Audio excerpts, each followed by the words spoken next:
बिस्मिल्लाहिर्रहमानिर्रहीम। नन वीडियो کې به ان شاء الله جاب متعلق ډیسکس کوو چې جاب څنګه نوې جاب جوړای او بیا یو جاب څه تنه غوړي ډیلیټ کول غوړي نه به څنګه ډیلیټ کای. نو ټي اس آن کوو، پاور بٹن ماشین آن شي او ماشین آن شي اولنه ډسپلی اندسي وي. مو مینیو ته شو نو دغه بٹن نه مینیو ته بلور شي او اوس به د مختلف ایپ دي کې نو فایل مینیجر نه به انټر کو او دی کې دا ایک نمبر باندې څه دی دا هغه د جاب دی. نو جاب باندې انټر کول شي کله جاب سلیکټ وي او یا ایک بٹن سره پریس کې نو بیا به جاب ولا مینیو کولو شي. نو دی پوزیشن کې اوس دا اوس مو سره الریډي جوړ شوی جاب دی. نو د کې کوم یو جاب ته غوړي ډیټر کې سیو شي نو هغه پر بس صرف اپ جاب سلیکټ کا او سلیکټ بٹن به وای F4 نه به سلیکټ شي ډیټا بیا هغه کې سیو کیږي. هم ته نوې جاب په کور دی نو نیو نه به کلیک وکړو F2 اوس مو دې نه کلیک وکړلو دې ځکه به جاب نامه ورکې نو جاب نامه څه خوخه هغه به ورکې الفابet ورکې یا څه شی ورکې نو دا 1 2 3 دا مو جاب نامه شوله او سره مثال ز لکه نورا لیکل غواړم نو دا F4 بٹن پریس کې اوس بدلته کې ولیکو 1 2 3 او S دا فرض کړئ اسمو یو ارزي نامه ورکړه دا مو جاب نامه شو او انټر بٹن په پریس کې بدلته کې به یوزر څه دا جاب کوم کاس چوغي اپریټ کړي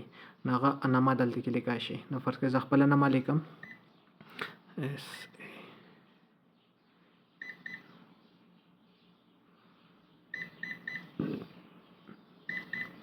ته خپل نامه ولیکله او انټر بٹن په پریس کې او دلته اوکې وخت نه اوس اوکې راغللو اوکې به کې نو جاب جوړ شولو او زه غواړم چې دا 1 2 3 S چې کوم جاب جوړ شوی دی نن کې موډي رسیو شي نو زه به سلیکټ بٹن F4 پریس کوم. نو اوس مو جاب جوړ شولو او سلیکټ شو اوس مو ډیټا اندی کې سیو کیږي. نو اوس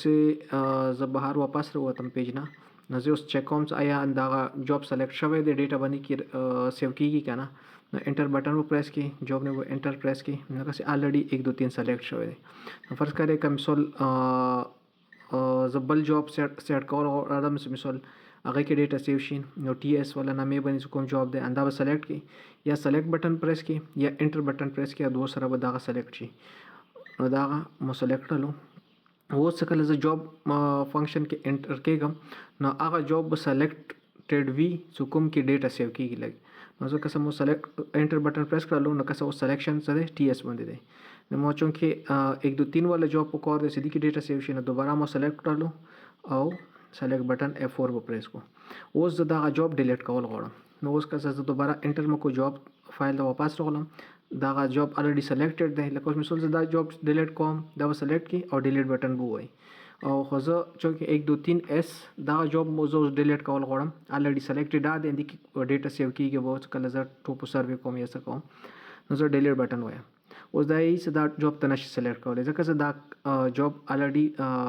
سلیکټډ دی یعنی مطلب ټول ډیټا اندی کې سیو کیږي لګیا دی نو دی وجه دا جاب ته نشي ډیلیټ کولای نه دی ډیلیټ کولو طریقه دا دی سم مثال دا اوس مو انټر بٹن پریس کړلو نو زه اول بل جاب سلیکټ کوم چې ډیټ هغه کې سیو کیږي نو غنه بعد دا ان سلیکټډ وي نو دی وجه نه به زه دا ډیلیټ کولای شم. نو فرض کړئ اوس مثال مو البساتین والا جاب سلیکټ کړلو زه جاب نو واپس وروتم فولډر نه نو دوباره ان جاب مکلو کړو نو دی کې سلیکټډ څه دی د البساتین دی نو زه دا واپس دا 1 2 3 S ولا جاب ډیلیټ کول غواړم نو اوس مو دوباره سلیکټ کړلو او ډیلیټ بٹن وای اوس دا هیڅ کته ډیلیټ کول غواړي نو ته ډیلیټ کولای شي نو الریډي یس سلیکټډ دی نو سلیکټ باندې به یس بٹن پریس کوم نو انټر بٹن و پریس کوم یس باندې نو دا به ډیلیټ شي هغه جاب ډیلیټ شو. نو دې طریقې سره مو جاب سلیکټ کولای شو جوړولای شو او ډیلیټ کولای شو. نو دا د جاب ډیلیټ کولو او جوړولو طریقه مخکې به ان شاء الله بل فنکشن ډیسکس کوو او دا ویډیو باندې په ان شاء الله پوره وي. السلام علیکم.